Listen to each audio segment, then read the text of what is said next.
High, I am Sneha. তো আগের দিন শর্ট ভিডিওটাতে আমি বলেছিলাম যে এই লুকটারই একটা লং ভিডিও আমি পোস্ট করব। তো সেরকমই আজকে লং ভিডিওটা নিয়ে চলে আসলাম। ফার্স্টে আমি আমার ফেসটাকে ক্লিনজিং করে নিয়েছিলাম। ভালোভাবে ক্লিনজার ইউজ করার পর দেন আমি একটা সিরাম ইউজ করলাম। আর হ্যাঁ, এই সিরামটা কিন্তু আমি সবসময় ইউজ করি at least per day 2 Times. Next এই সিরামটা ভালো করে অ্যাপ্লাই করার পর আমি ইউজ করব ময়শ্চারাইজার। আর সিরামটা কিন্তু আমার আগে যে স্কিন কন্ডিশন ছিল সেখান থেকে খুব ভালো রেজাল্ট দিয়েছে ওটা রিপেয়ার করার জন্য।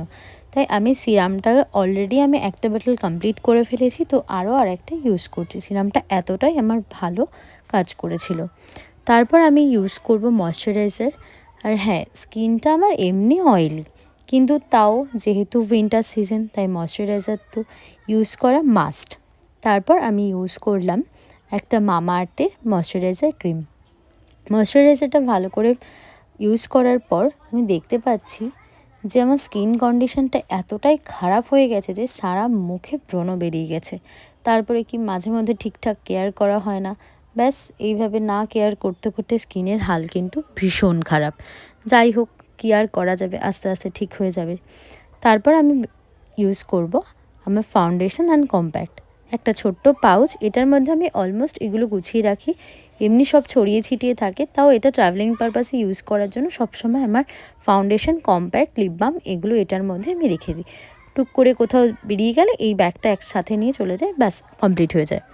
দেন ফাউন্ডেশনের পর একটা কম্প্যাক্ট ইউজ করে নিলাম। আর এটা কিন্তু ইউজ করার পর আমি ইউজ করেছিলাম একটা মার্সের এই আইশ্যাডো প্যালেট। আর এটার মধ্যে আইশ্যাডোর সাথে সাথে ব্লাসার, ব্রোঞ্জার সবই রয়েছে।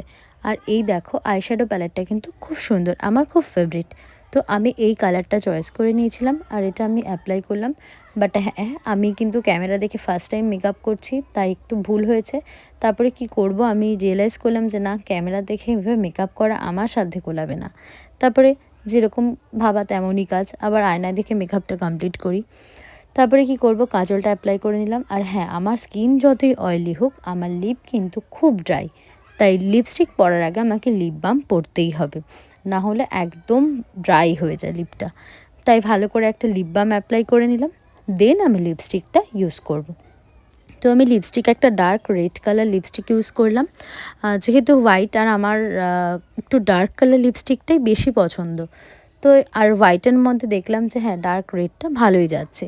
দেন তারপরে এই লিপস্টিকটা ইউজ করলাম, কিন্তু অ্যাজ ইউজুয়াল আমি লিপস্টিকটা ইউজ করতে গিয়েও আবার সেই ঘাটিয়ে দিলাম, ব্যাস। তারপরে কি আবার এটাকে ক্লিন করলাম, করে আয়না দিয়ে ঠিক করে নিলাম। যাই হোক, আমি আজকে এই একটা শর্ট ভিডিও করতে গিয়ে বুঝতে পারলাম যারা এই ক্যামেরা দেখে মেকআপ করে তাদের ঠিক কতটা প্রবলেম হয়। এই কারণেই আমি আর মনে হয় আর ট্রাই করতে পারবো না। তারপর কি এই ইয়াররিংস আর এই হারটা পেয়ার করে নিলাম। তারপরে এটা পরার পর ভাবলাম যে কি করব, চুলটা তো ছাড়াই রাখতে হবে, কেন আমি চুলে তেমন কোনো হেয়ার স্টাইল জানি না। যাই হোক, তাই হালকা একটু কোম্ব করে নিয়ে চুলটাকে আমি ছাড়াই রাখছি। দেন এইভাবে আমি আমার মেকআপটা কমপ্লিট করলাম। তবে পরে মনে হলো একটা ছোট টিপ পরলে ভালো লাগতো। তো তোমরা জানিও যে এই লুকটার সাথে কি আমাকে টিপ পরলে ভালো লাগতো নাকি এটাই ঠিকঠাক ছিল।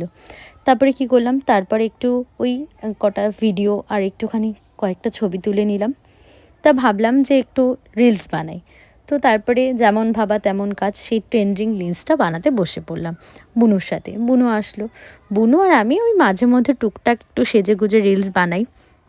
তারপর বুনু আর আমি এটা করতে করতে দেখলাম এখানে যে ভাই এসে হাজির। ব্যাস, সে তো মহা দুষ্টু, সে আর কি করবে। সে আমাদের দুই বোনকে দেখেছে এরকম করতে, বা তারও ইচ্ছে সেও আমাদের সাথে করবে। বাট হ্যাঁ, সে তো ছোটো, সে কিছুই বোঝে না। তারপরে কি, যাই হোক, ওকে নিয়ে একটু বসলাম, কয়েকটা ছবি তুললাম। বাট সে শান্ত থাকবে না, সে দুষ্টুমি করেই যাচ্ছে। অনেক চেষ্টা করলাম ওদেরকে বোঝানোর যে দাঁড়া, আমাকে একটুখানি রিলসগুলো করতে দে। না, ওরা তো দিলই না, সেই দুষ্টুমি করলো। তারপরে কি অগত্যা রেখে দেওয়া। তো তোমরা যদি এরকম ভিডিও আরও দেখতে চাও, আমার চ্যানেলটা সাবস্ক্রাইব করো। আজকের মতো টাটা।